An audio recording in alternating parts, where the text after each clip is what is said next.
Mari belajar miliki rasa sungkan yang baik. Amsal 23 ayat 1-2. Dikatakan, bila engkau duduk makan dengan seorang pembesar, perhatikanlah baik-baik apa yang ada di depanmu. Taruhlah sebuah pisau pada lehermu. Bila besar nafsumu. Poin yang pertama yang kita harus ingat baik-baik adalah gini. Jangan serakah. Jangan rakus. Kita harus punya rasa sungkan supaya kita sopan. Tidak semua orang yang ngajak kita makan itu tulus sama kita. Kalau kita baca di bawahnya. Jadi hati-hati waktu Anda diajak makan sama orang besar. Kuasai dirimu. Jangan permalukan dirimu. Jangan serakah, jangan rakus. Pernah beberapa kali saya lihat orang-orang yang diajak makan. Itu serakah. Sebenarnya mereka tidak habis. Makanya dalam etika menerima jamuan makan, kita tuh harus pesan sesuai porsi.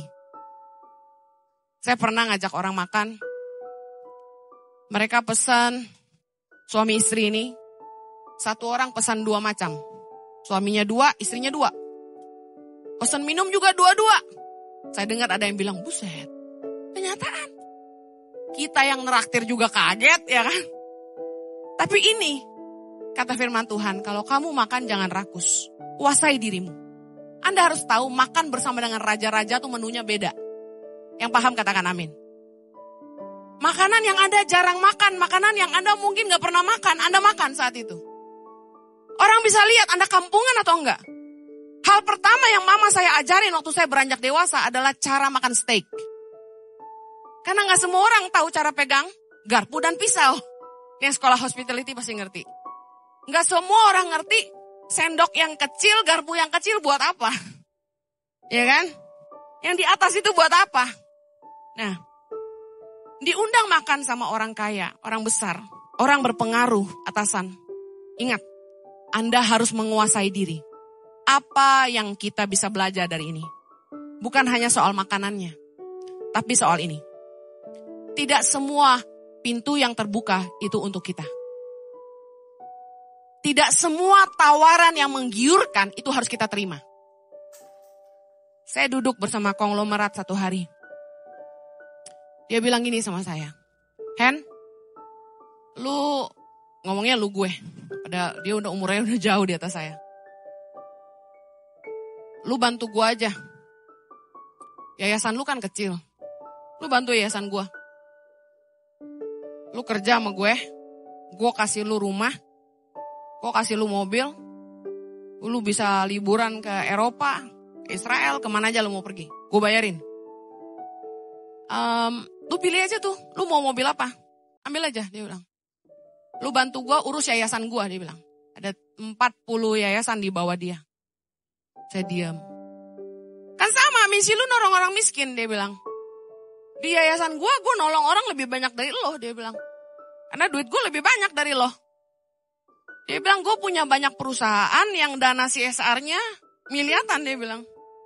Lu gak usah cari dana, lu bantuin gue aja, alokasiin dana. Lu filter-filter aja tuh. Proposal-proposal yang masuk dari pemerintah, dia bilang. Anda tahu kan, pasti banyak tuh proposal. Saya diam. Saya sempat tergiur. Tapi saya bilang gini sama dia.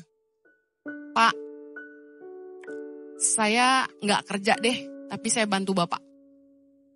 Karena di yayasan saya juga, Tangan Pengharapan, saya gak ambil gaji. Karena saya nolong orang miskin itu karena panggilan, bukan buat cari uang. Jadi gini aja, saya bantuin Bapak deh. Supaya tikus-tikus di yayasan Bapak tidak makan duit Bapak. Jadi saya sempat bantuin dia sekitar 2 tahun kalau gak salah. Nah, saya bikinin sistem yayasannya, saya bikin SOP. Saya rapiin proposal-proposal yang masuk dari semua instansi pemerintah, saya yang audit. Saya coret ini gak perlu, ini gak masuk akal, saya coret-coret semua karena saya udah biasa. Dia senang banget sama saya, dia mau kirim saya ke Filipina untuk bangunin rumah waktu zaman banjir kemarin itu, beberapa tahun yang lalu. Nah tapi waktu dia tawarin saya uang, rumah, dan mobil semua, saya tolak. Bukan sok, tapi saya percaya gini, tidak semua pintu yang terbuka itu untuk kita. Tidak semua tawaran yang menggiurkan itu harus kita makan. Orang bisa lihat kita rakus atau enggak. Kadang-kadang gini, kita udah kenyang sebenarnya. Tapi waktu orang tawarin kita makan, kita tetap ambil. Pernah gitu? Sudah makan? Sudah. Mau makan? Mau. Orang bisa lihat kita rakus atau enggak. Apa hikmatnya? Anda sebenarnya sudah diberkati. Tapi ketika ditawari sesuatu yang sebenarnya Anda tahu ini kayak bukan buat saya deh. Tapi Anda tetap ambil karena serakah. Kita akan berhadapan sama orang-orang besar. Pelajaran nomor 1, jangan serakah.